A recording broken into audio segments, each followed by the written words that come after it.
Ladies and gentlemen, welcome back to Hold My Nuggets Incorporated. I have returned from the Shadow Realm. Only reason why I'm there is because I got a cut on my gums, like right here, and it hurts every time I speak. So the commentary on Friday is going to be very interesting. Hell, the conversation we're about to have right here is about to be interesting too.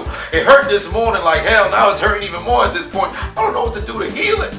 I have no clue. I'm drinking all the water. It still hurts. But you're in the West Wing of Hold My Nuggets Incorporated. This is your 2019 NFL Week 4 pregame analysis show, along with predictions as well. I'm the host of the damn show, the diligent, vigilant, meticulous, sagacious, conscientious, analytical, methodical individual, the Chiseled Adonis. Let me say that again, just in case you ain't catch it. The diligent, vigilant, meticulous, sagacious, conscientious, analytical, methodical individual, the Chiseled Adonis. And the show is sponsored by nobody, but we ain't talking about that right now. We got Thursday Night Football coming up tomorrow. This is going to be a very intriguing game, all right? I'm excited to see it. Why? Because the Philadelphia Eagles taking on the Green Bay Packers in Lambeau. This is why I think the Packers are going to go on and win. More importantly, their defense is playing extremely stellar. You have seen the butterfingers on the hands of the Philadelphia Eagles. So will they come to play? Will they not? This is going to be yet to be determined. Also, as I stated with the Packers defense, you just had a defensive player of the week coming from the NFC on that Green Bay Packers defense who happened to go out there and get 3 sacks. If he does the same thing to Carson Wentz, you're going to have a bad time if you're an Eagles fan. You're going to have a bad time. They're going to need all the help that they can get, man. They're going to need all the help they can get. And more importantly, can you establish the run, please? Please. Get the ball in the hands of Howard. Get the ball in the hands of Sanders. Get these guys over 80 yards on the ground. If not individually, at least collectively. You need to have a 100-yard game on the ground, because this is if you're just gonna leave everything and leave it on the shoulders of Carson Wentz because you just paid him, you're doing yourself a disservice. Have a balanced attack. Doug Peterson, you know better than that. Utilize your playbook. And for the Packers, Aaron Rodgers might just take advantage of that secondary now. He about to take his nutsack out on that secondary. I'm a little bit conflicted about what's going to be going on with Darby and the rest of those DBs trying to cover Devontae Adams, because I think it's a high time this season this man goes out there and has a monstrous game. I think this is going to be the game for it.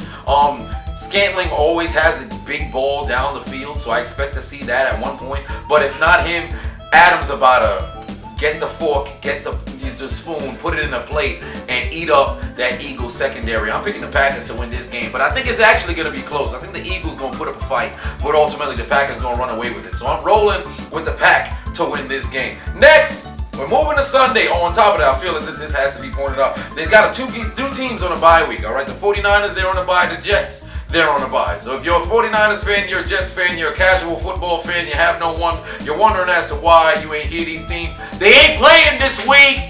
They not playing this week.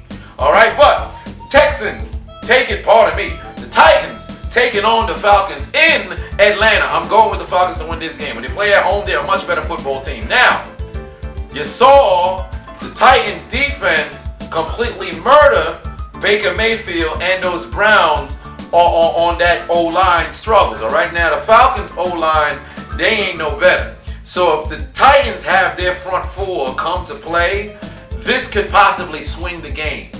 But because that man Julio Jones playing in Atlanta is a whole different animal, I'm rolling with the Falcons to win this game. Defensively, I am a bit concerned with the Falcons secondary. But you're playing against somebody in Marcus Mariota who really can't stretch the field the way other quarterbacks can. Now, if he wants to go deep to Delanie Walker, because usually they play the intermediate game, which is stellar. It works out very well. Delanie Walker's a beast. If it's not broke, don't fix it. Keep hitting them there. But I'd like to see more vertical balls down the field. I want to see Brown get more involved. He had a beast game early in the season. Well, still early in the season, but in the earlier games, he had a beast game. Get him the rock. If I'm the Titans, I'm utilizing that weak secondary that Atlanta got. And I got to get the ground game going. I say feed Henry early, feed him often, and wear down that Falcons defense. And just hope that the Falcons offense continues to do what they do very well, which is they're efficient. They just can't get more than 10 yards on each series, and they find themselves in situations where either they don't convert on third down or they 3 and out. So if I'm Tennessee, I'm running the football and I'm trying to stretch the ball down the field. I'm taking an occasional shot here and there because the Falcons gonna give it to me. If I'm the Falcons, Malcolm Butler's covering somebody. So take advantage of that man. If he come out and he wearing them goofy red gloves, throw the ball at him. Throw the ball at him. I was looking at a Malcolm Butler poster earlier today when I was going for a casual jog. I found a ball and started throwing at it. Could you believe the ball made it to his destination? Because Butler can't cover nothing.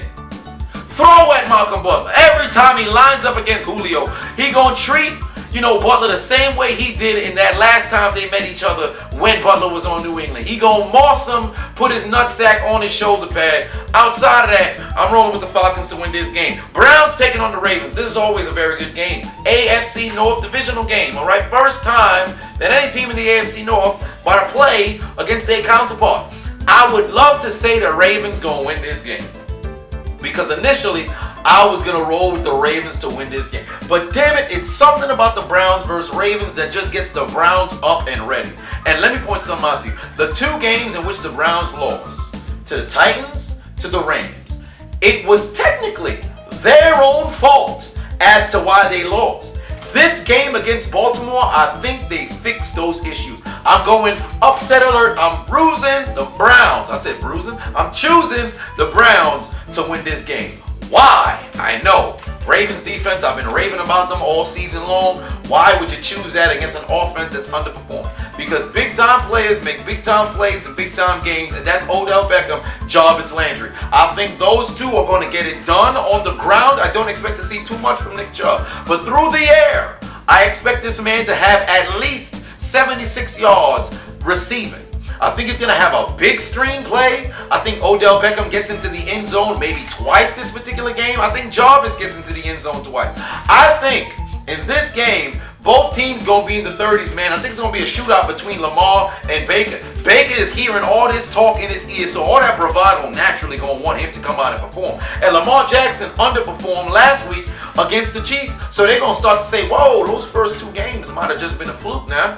Let's slow the rolls now. We was all talking about Lamar Jackson. He done fixed his passing woes. Now let's slow that all down. And he gonna come up, another running back, and start slinging the ball. I think this is gonna be a high-scoring game. I think it's gonna be a shootout. But I'm rolling with the Browns to win this doggone game, man. Mark Ingram, or I should say Mark, fuck out of here, Adrian Peterson. You over here not even winning no games. Your team 0-3 while we 2-1. Ingram gonna go out there and run the football, man, because he got his legs under him. He got his regular season legs back. So let's see what's going to transpire. But I'm rolling with the Browns. Upset alert. Woo, woo. Upset alert. Next game, Patriots versus the Bills. Now, in the last video of the post-game reaction to Week 3, I did mention something about the Patriots probably not going to be seeing a contender until about Week 8 when they see Baltimore. And that's a little bit disrespectful to the Bills. However, let's just be objective.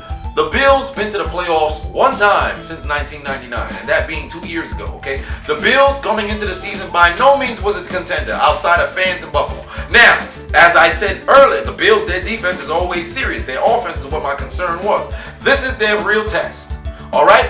And we saw the Bills Week 1 against the Jets come back from 16 down. We saw the Bills, who had a 14-point lead over Cincinnati, squander up 17 points. Well, I should say they submitted 17 points to Cincinnati and let them come back only to go down the field to go score and win the game. You can't do that against the Patriots. If you come out high, you come out scoring a ton of points. If you let them come back, once they take the lead, they ain't going to let you get it back. If you start behind, they're not going to let you catch up. So if I'm the Bills, I got to come out the gate swinging, and I can never take my foot off the gas. Because the Bills always play the Patriots very good in the first half. The second half is when the Patriots always pull away. So if I'm the Bills, that's what I'm trying to do. Get started early, and if they can establish the run, because they've been running the football extremely well over the first 3 games. If they can get the run going, and Josh Allen also takes care of his job and gets the run going as well, oh, this could be a game. This could be a game. Defensively, I think the Bills have enough to stop the Patriots, because the Patriots was just dropping a ton of football. Julian Edelman, my rib, my chest. He practiced today. He might just play on Sunday. In fact, I expect him to play. Bang him up a little bit. If I'm the Bills, bang, he'll feel a little bit more shoulder. I might have to put a little bit more shoulder into you. You're going to get a little bit of shoulder. You're going to get a little piece of my trapezius in there as well. Okay? But I'm still going to choose the Patriots to win this on the road. because Tom Brady does have, he has a mortgage out there in Buffalo. But this could be a much closer game than people anticipate. But I'm choosing the Patriots to win this game. I don't really have to say nothing about their offense because they got that man Tom Brady. And as long as he's there, their team will always be a threat. Next, the Chiefs taking on the Lions in Detroit. This is a scary game, all right? Why is that? Because I honestly think the Lions are going to win this game. They've been playing exceptional football since they blew that 15-point lead against the Cardinals.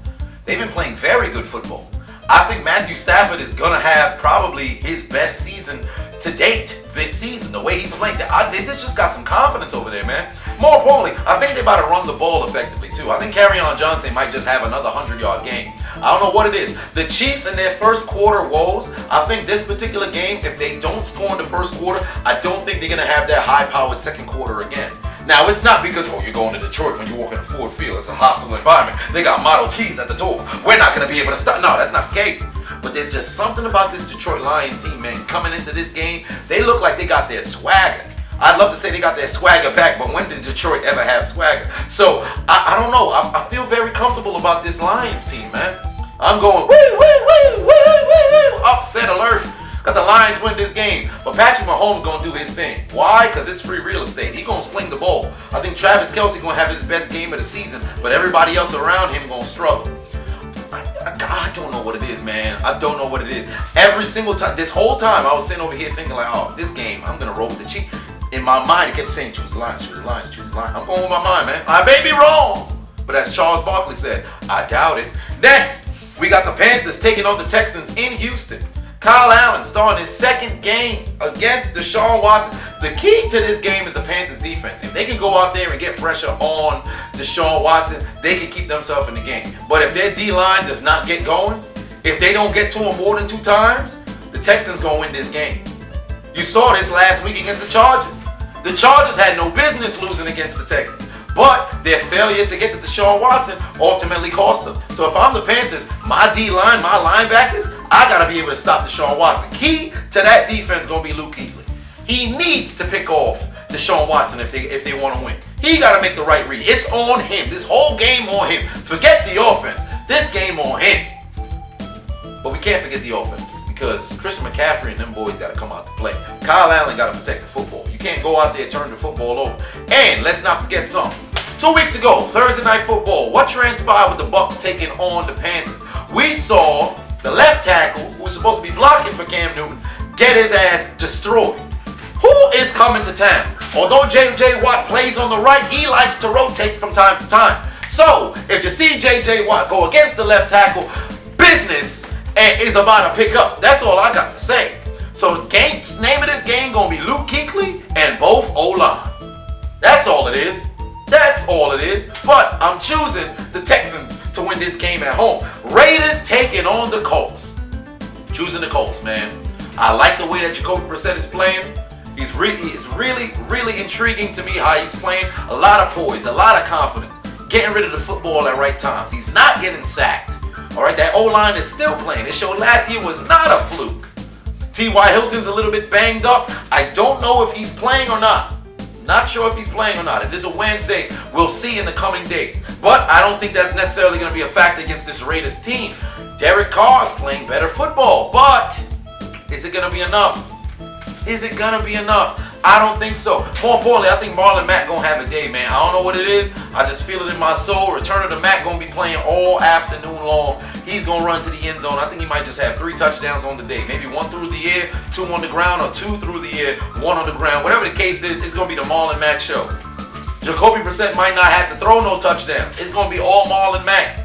Everybody going to be talking about Mac Daddy in the end zone, man. I'm rolling with the Colts to win this game. Next, Chargers taking on the Dolphins. Melvin Gordon's back. What did I tell you earlier this morning? Melvin Gordon might just be coming back. He came back. He must have been watching the Chiseled Adonis. If you were, you might as well shout me out, goddammit. But it's not going to happen because nobody watches me. Nobody watches me. It's just reading my burner accounts. That's the only people in the room. Hi, are you watching right now? You a human? Press F. Comment F. All right, now if you did comment F, you may or may not be one of my burner accounts. But we ain't talking about that right now. Chargers taking on the Dolphins in Miami. Now this Don't matter because the Dolphins absolutely suck. The Chargers going to win this game. They're going to get back on track. They're going to get back on track. I think on the ground, Austin Eckler and Justin Jackson going to go out there and have a sensational game because they know Melvin Gordon's coming back, so their touch is going to get cut in half. So they got to prove to the coaches, yo, wait a minute, don't cut my touches in half. They're going to go out there and play a sensational game. Who the hell's going to guard Keenan Allen? Probably Xavier Howard, so he's going to probably wash that. I don't expect Keenan Allen to have another exceptional game, but he's going to get his touches now. Let's not discount J. Cole. He's going to get his touches. Ball going to get into his hands. He's not, maybe score a touchdown. I don't think he's going to have 183 yards like he had last week. Probably going to be around the 70, 80 range. But it's going to be just enough to bring the ball down the field. And anti-condom, no pull-out poppy, Phillip Rivers going to do his thing. I think he's going to protect the football. And the Dolphins, well, good luck. You're going to lose. Next, we have the Redskins taking on the Giants in New York. I think the Redskins may just get this W, man. I lied. They're not going to get the W. The Giants about to beat them. Okay? Now, if you expect you expect Danny Dimes, Daniel Jones to go out there and sling it the way he did in the first game, I don't expect that too much. There is no Saquon Barkley, so a lot of the burden is going to be on his shoulders. Now, is he going to live up to it? Who knows? But those Bama boys up front, they're going to be coming.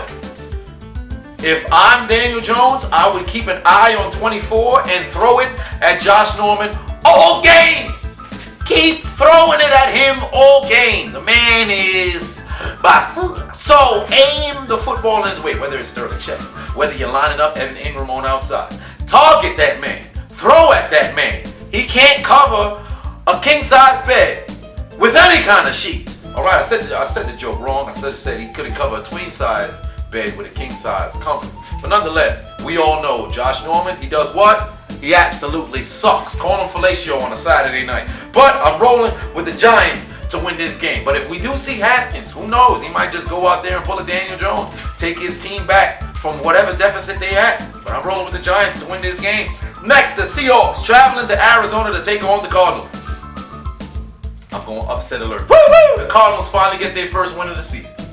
Because Kyler Murray is balling, man. He's balling. He's playing very good football.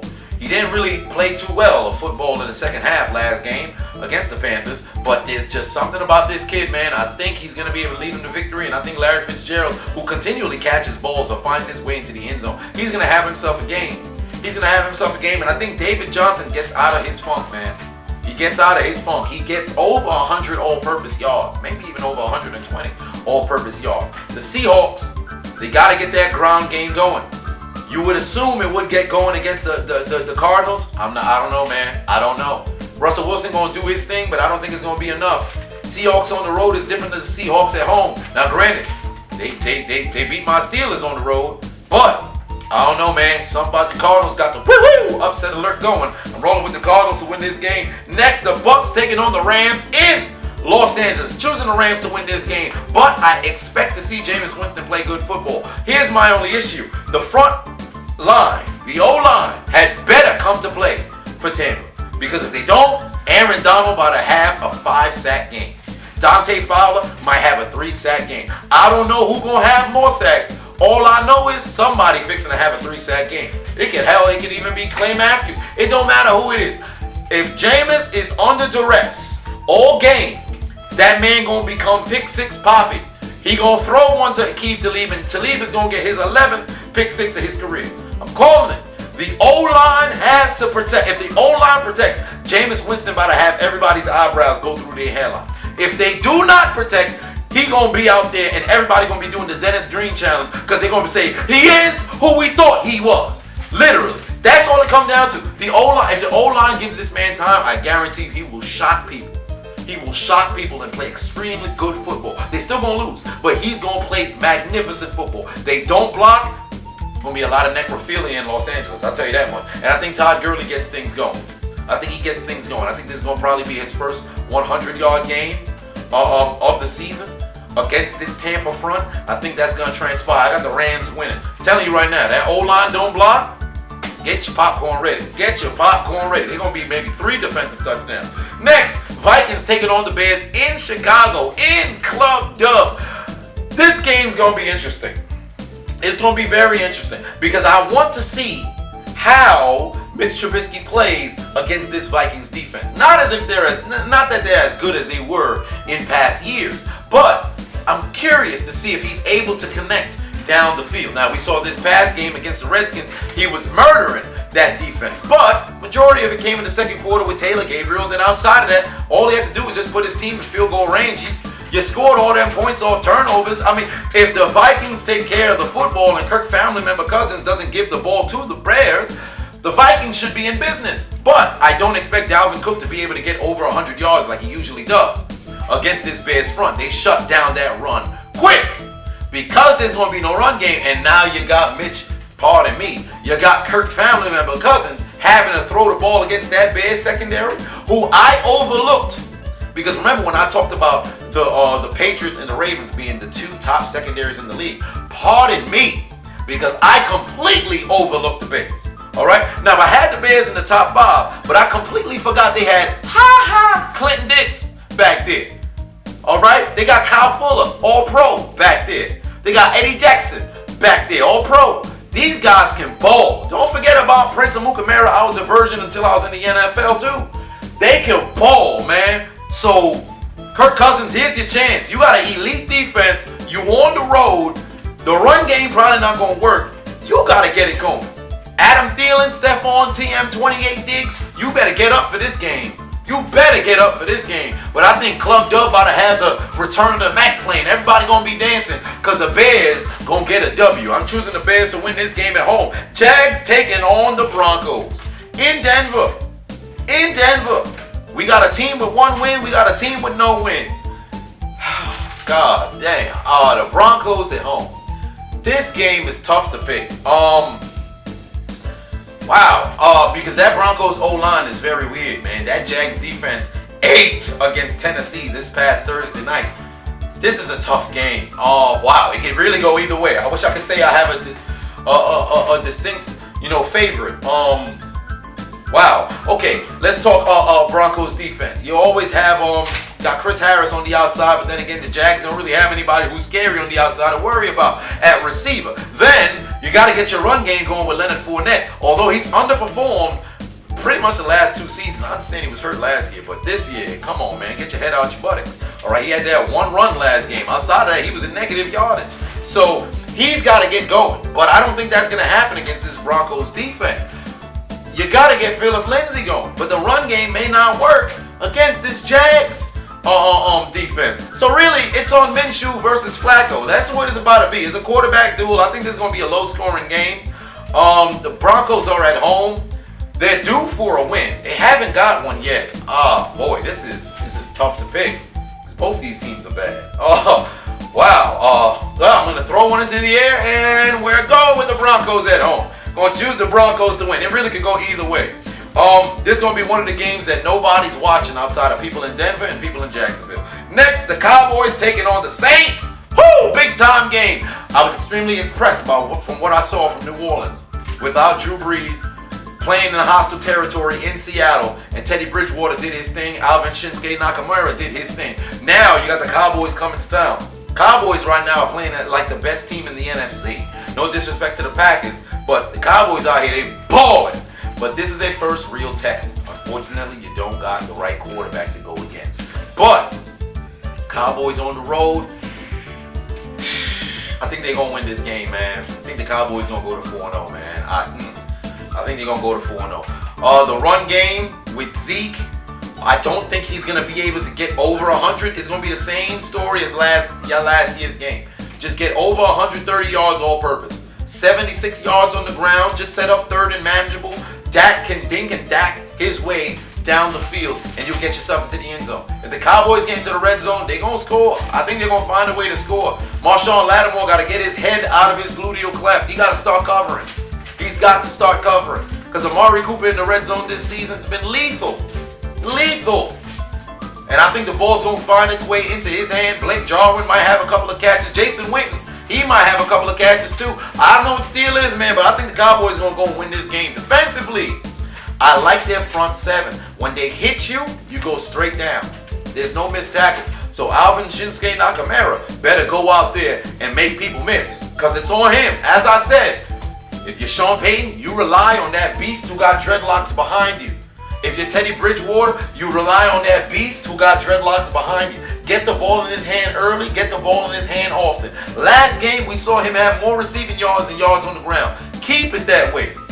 Utilize him in the slot. Utilize him in the ace, but to put him in like the tight end, standing up, on the inside and trips. If you want to have him as the inside receiver, take him out of the backfield. Run those swing passes. Run those toss. Run those things to the outside. Let him use his speed and his balance. Because if you're going to have him continually try to run through the tackles, you're going to have a bad time. Not that he's not capable, but against this Cowboys front, I don't know, man. Get Michael Thomas involved. I say take a shot immediately with Teddy Bridgewater going deep. I say take a shot. Show him that we're not scared to throw the football. But I don't think it's going to be enough, man. I think Dak, who's been playing sensational thus far, offensive line is playing very well. They're protecting him. He's going to do his thing. He's not going to play at the same high level that he did in the first 3 games, but I think it's going to be just enough to get the Cowboys the W. I think they're going to win. Primetime game. Everybody going to be tuned in. I'm rolling with the Cowboys to win this game, man. And the Bengals taking on the Steelers. 2 teams that are 0-3. Somebody's got to win. Somebody's got to win. Pittsburgh's at home. Listen, I know I may be biased. I know I'm a Pittsburgh Steelers fan. But David, something has got to give.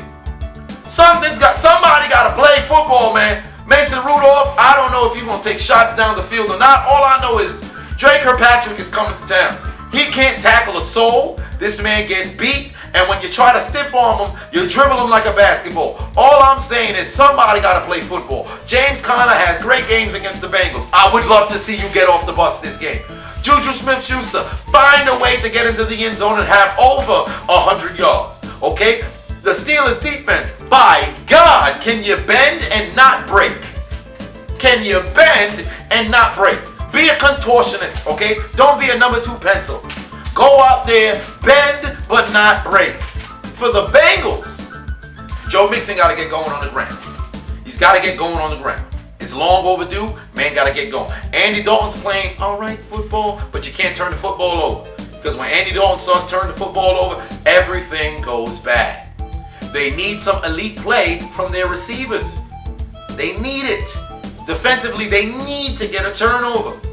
They got to get to the quarterback. Because if their defense can't get to the quarterback, that secondary not about to cover for extended period of minutes, all right? Or I should say seconds. Because if you're covering for a whole minute, what kind of play are we running over here? It's like Madden on rookie mode. But I'm choosing the Steelers to go and win this game. I think it's going to come down to a Chris Boswell field goal. I think he's going to be tied up. He's going to kick the game for the win. I don't expect he's going to kick, the ball for the win. Pardon me, he can't kick the game for the win. It's going to be a game-winning kick. But I think it's going to come down to him. It's going to be very similar to the Monday Night Football game when Shazier got hurt in 2017. So I think it might maybe even start out with Pittsburgh being down and they come back, or maybe the Bengals being down and they come back. But at the end, I think they're going to be tied up at maybe 20-20, 21-21, 24-24. I don't think it's going to be any higher or any lower than that. But it's going to be a game-winning field goal to win the game. I'm saying it's going to be the Steelers who do it, but I would not be surprised if it's going to be the Bengals who do it. All I know is it's coming down to the kicker. And that's going to be the game right there. I'll have my pregame analysis, pregame hype for the Steelers game probably Friday night. But, or I should say, yeah, probably Friday night because the commentary is going to be a little uploaded at 5. But these are my picks, all right? I got the Packers winning at home. I got the Falcons winning at home. I got the Browns winning on the road. I got the Patriots winning on the road. I got the Lions, upset alert, woo-woo, winning on the at home. Oh, pardon me, woo-woo, upset alert for the Browns as well. I got the Texans winning at home. I got the Colts winning at home. I got the Chargers winning on the road. And now go Chargers, go. I got the Giants winning at home. I got the Cardinals winning at home. Woo-woo, upset alert. I got the Rams winning at home. I got the Bears, clubbed up, winning at home. Return of the Mac. I got the Broncos winning at home, but that could really go either way against the Jags. I got the Cowboys winning on the road. We didn't fight, we got dick, we got beat. Nobody can stop us now. And I got the Steelers winning at home. Those are my picks. Let me know what your picks are. This has been your 2019 NFL Week 4 pre-game prediction analysis show. I have been the host, the diligent, vigilant, meticulous, engaged, conscientious, analytical, methodical individual, the Chiseled Adonis. I'm headed back to the shadow realm. You enjoy your Wednesday evening. Maybe even set up a cordial appointment. I'll see y'all tomorrow.